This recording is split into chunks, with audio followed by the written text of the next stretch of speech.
Now we are going to start our next chapter, that is chapter number 2, role of government in health. Government का क्या role है health में specially? Nowadays we are facing the problem of COVID-19 and government plays a very important role in our health. In a democracy, people expect the government to work for their welfare. हम democratic nation में रहते हैं, तो हम लोगों की expectation क्या है गवर्नमेंट से कि गवर्नमेंट हम सबके वेलफेयर के लिए, भलाई के लिए काम करे. This could be enough the provision of education. ये भलाई का काम कैसे करेगी? When the government will provide us the good education, good health facilities, good employment, housing और the development, roads, electricity etcetera. तो जितना भी हमारी बेसिक नीड्स हैं वो सब कौन फुलफिल करे? Government. In this chapter we shall examine the meanings and problems related to health. What we are going to be discussing in this chapter, we are going to tell you about the health problems and what is the meaning of the health facilities. Look at the subheadings of this chapter. In what ways do you think the topic is related to the work of the government? So we have to see कि topic में हमें क्या explain किया है? Role of the government in health. Health में government का क्या role है? अब ये पिक्चर्स देखो बेटा, ये जो पिक्चर्स आपको ऊपर दिखा रखी है कोलाज में, इसमें आपको डिफरेंट टाइप की पिक्चर्स दिखाई दे रखी हैं. यू कैन सी कि सारी फैसिलिटीज किसकी रिस्पॉन्सिबिलिटी है? गवर्नमेंट की. ये घर देख लो इसके स्लम एरिया में कैसे बना हुआ है, कैसे लोग पानी के लिए प्रॉब्लमेटिक में है, कैसे यहाँ पर एम्बुलेंस लेके जा रही है. तो सारी कोलाज बताता है कि that issues are related to the health. So let us begin. What is health? Health है क्या? We can think of health in many ways. हम बहुत तरीके से सोच सकते हैं कि इसे हेल्थ कह सकते हैं. हेल्थ मीन्स, अंडरलाइन करो, our ability to remain free of illness and injuries. कि कोई भी बीमार ना हो, किसी को चोट ना लगे. It means the health is good. But health is not only about disease. In the above collage we have seen कि सिर्फ बीमारी से हेल्थ से रिलेटेड नहीं होता. You may have associated only some of the situation in the above collage with health, but we often ignore to the fact that each of the above situation is related to health. So now let me see you again the collage. तो सारी जितनी भी आपको pictures दिखाई दे that are also related to the health issues. ठीक है, क्योंकि ये सब क्लीन होगा, प्रॉपर फैसिलिटीज होंगी, तो हेल्दी पीपल अपने आप ही हो जाएंगे हम लोग. So these are also connected with each other. So what we often ignore is the fact that each of the above situation is related to health. Apart from disease, इस बीमारी के अलावा we need to think of other factors that affect our health. हमें और factors को भी देखने की जरूरत है जिससे हमारी हेल्थ अफेक्ट होती है. तो they have given the example. The first example, if people get clean drinking water or a pollution free environment, they are likely to be healthy. अगर अच्छा पानी मिलेगा, पोल्यूशन फ्री एनवायरनमेंट मिलेगा, तो नेचुरली diseases कम होंगी and we will become more healthy. On the other hand, if people do not get adequate food to eat, have to live in cramped conditions, they will prone to illness.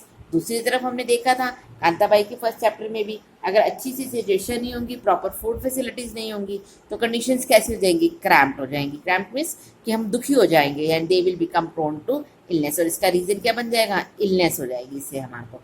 ठीक है. So come to the next.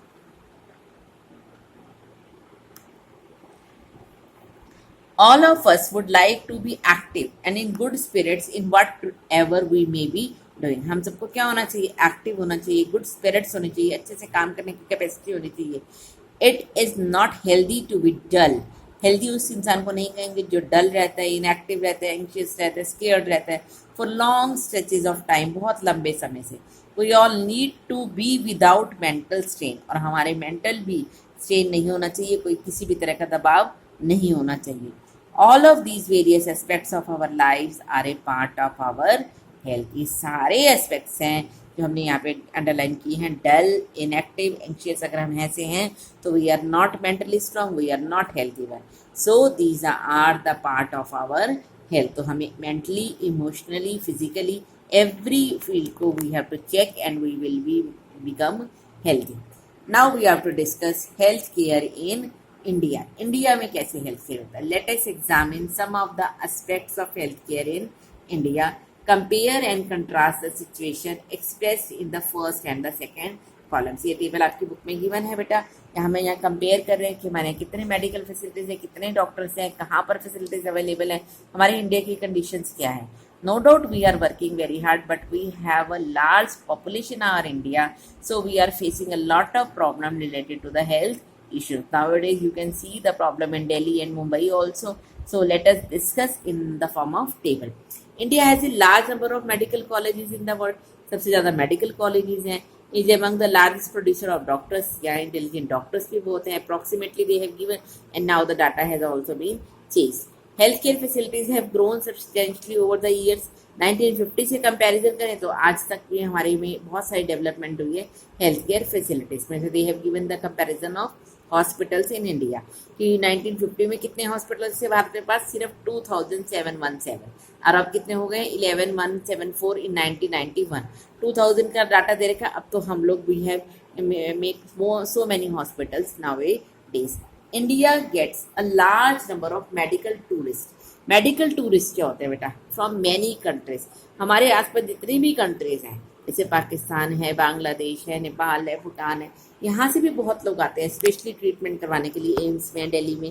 They come for treatment some of the hospitals in India that compare with the best in the world, क्योंकि जहाँ पर अच्छे doctors available है, अच्छी facilities available है, तो यहाँ पर भी लोग they are coming as a medical tourist. India is the third largest producer of medicines in the world and is also a large exporter of the medicine. Nowadays you have seen कि Trump ने भी हमसे medicines मांगी थी, हाइड्रोक्लोरिन हमने उनको भी provide करी है, because India has the largest capacity to make the medicine in our country. And nowadays you will see एक बार वैक्सीन बन जाए तो we will provide the vaccine to the whole of the world. Most doctors settle in urban area. अब देखो हम इसको comparison करेंगे, doctors तो बहुत है लेकिन डॉक्टर सेटल कहाँ पे है ज़्यादातर? अर्बन एरियाज में। People in rural areas have to travel long distance to reach a doctor. पर आज की भी कंडीशन आपको पता है, विलेजेस के अंदर अगर कोई प्रॉब्लम होती है तो they have to run to the urban areas. तो उसको कहाँ भागना पड़ता है? सबको अर्बन एरियाज में आना पड़ता है। The number of doctors with respect to the population is much less in the rural areas. If we are comparing the data in the rural areas as compared to the urban area, we have seen कि availability of doctors is not there in the rural areas, क्योंकि जितने भी अच्छे से पढ़ जाते हैं वो कहाँ सेटल होते हैं? Basically in the cities. About 5 lakh people die from tuberculosis every year. ये डाटा दे रखा है हमारे पास, टीबी से लोग मरते हैं। This number is almost unchanged since independence. Almost 2 million cases of malaria. अब आप देखोगे हमारे रेनी सीजन स्टार्ट होते हैं, मलेरिया, डेंगू, ये जो फीवर्स की फ्लू है that has also been increased, and now we are struggling a lot with the COVID-19 and the number is not decreasing. We are not able to provide clean drinking water to all. अभी हम सबको पानी भी नहीं अच्छे से दे पा रहे हैं। 21% of our communicable diseases are waterborne. जितनी भी हमारी डिसीजेज हैं communicable disease किससे बनती हैं? पानी से। और हमें बताया रेनी सीजन के अंदर we have faced a lot of problems during this time. For example, diarrhea, worms, hepatitis, etc. Half of the children in India do not get adequate food to eat and are undernourished. और ज़्यादातर बच्चे जो है हमारे भारत के अंदर उनको proper food नहीं मिलता, they are undernourished. Now in case you have seen in the case of the daily wage workers, those who are traveling from Mumbai to Uttar Pradesh and the Bihar and the Bengal, they have suffered a lot. So we come to know कि actual the ratio of the poor people in our India is also very large. So let us come to the next para. In order to prevent the treat illness, we need appropriate healthcare facilities. अगर हमें इन बीमारी से दूर होना है तो हमें क्या चाहिए? अच्छे से हेल्थ फैसिलिटीज चाहिए, हेल्थ सेंटर्स चाहिए, हॉस्पिटल्स चाहिए, लेबोरेटरीज चाहिए फॉर टेस्टिंग, एम्बुलेंस सर्विसेज चाहिए, ब्लड बैंक चाहिए that can provide the required care and services that patients need, और जिनकी हमें ज़रूरत है ताकि इमीडिएट पेशेंट्स को हेल्प कर सकें। In order to run such facilities we need health workers, nurses. अब इनको रन करने के लिए क्या चाहिए? सिर्फ doctors, health services nurses, qualified doctors, other health professionals who can advise, diagnose and treat illness, जो डायग्नोज कर सके, मतलब टेस्टिंग लैब में भी हमें बहुत सारे पर्सन चाहिए जो प्रॉपर ट्रीटमेंट कर सके, इलनेस बता सके, इलनेस को रिमूव भी करवा पाएँ। We also need the medicine, हमें मेडिसिन चाहिए, इक्विपमेंट चाहिए that are necessary for treating patients. These facilities are required to take care of, ऐसी सारी फैसिलिटीज हमें टेक केयर करने के लिए रिक्वायर्ड हैं and we require the same. India has a large number of doctors, अभी हमने देखा है लास्ट पैराग्राफ में, इंडिया में बहुत सारे डॉक्टर्स हैं, क्लिनिक्स हैं, हॉस्पिटल्स हैं. The country also has considerable experience and knowledge in running या पब्लिक हेल्थ केयर सिस्टम. और हमारे यहाँ पे बहुत अच्छे डॉक्टर हैं जो रनिंग कर रहे हैं. जितने भी गवर्नमेंट हॉस्पिटल्स में doctor, they are well qualified. This is system of hospitals and health center run by the government. It has the ability to look after the health of large section of its population scattered over hundreds of thousands of villages. अब बहुत सारी जगह government ने facilities दे रखी हैं, public health centres बना रखे हैं, सिविल हॉस्पिटल्स बना रखे हैं ताकि हम बहुत सारे लोगों को फैसिलिटीज दे सकें. We will go into the more detail on this later, अभी और अच्छे से हम इसको रीड करेंगे. Moreover, there has been a phenomenal advancement in medical sciences. Medical science में बहुत डेवलपमेंट हो चुकी है, बहुत टाइप की सर्जरीज डेवलप हो गई हैं. Whereby many new technologies and treatment procedures are available in the country. नई तरह के ट्रीटमेंट टेक्नोलॉजी, प्लाज्मा थेरेपी, अभी आपने देखा लेटेस्ट हमारे जो हेल्थ मिनिस्टर हैं दिल्ली के, उनको प्लाज्मा थेरेपी से इम्प्रूव किया गया उनकी कंडीशंस को. So these techniques and treatments have been available in our India just because the development of technology. However, the second column points how poor the health situation in the country. ये तो हमारे rural area की development की बात की हमने कि बहुत अच्छा है सब कुछ, लेकिन अगर हम पुअर कंट्रीज की बात करें, पुअर रूरल एरिया की बात करें, तो we are suffering a lot. With all the above positive development, we are not able to provide proper healthcare facilities to the people. This is the paradox. Paradox होता है जहाँ पे हम विरोधा करते हैं, कि हम कंट्रास्ट करते हैं कि वहाँ हम कह रहे हैं अच्छा और यहाँ हम कह रहे हैं बुरा है. मीन्स अर्बन एरिया में तो डेवलपमेंट है, हमारे पास फैसिलिटीज़ हैं, पर रूरल एरिया में still we are very very lacking in this health care centres. Above positive developments, we are not able to proper healthcare facilities to the people. This is the paradox, something that is contrary to what we would expect. Our country has the money, हमारी country के पास पैसा है, knowledge है, people with experience, but cannot make the necessary healthcare available to all. So in this chapter, we will look at some of the reasons for this. Okay, in the next video, we will continue the same.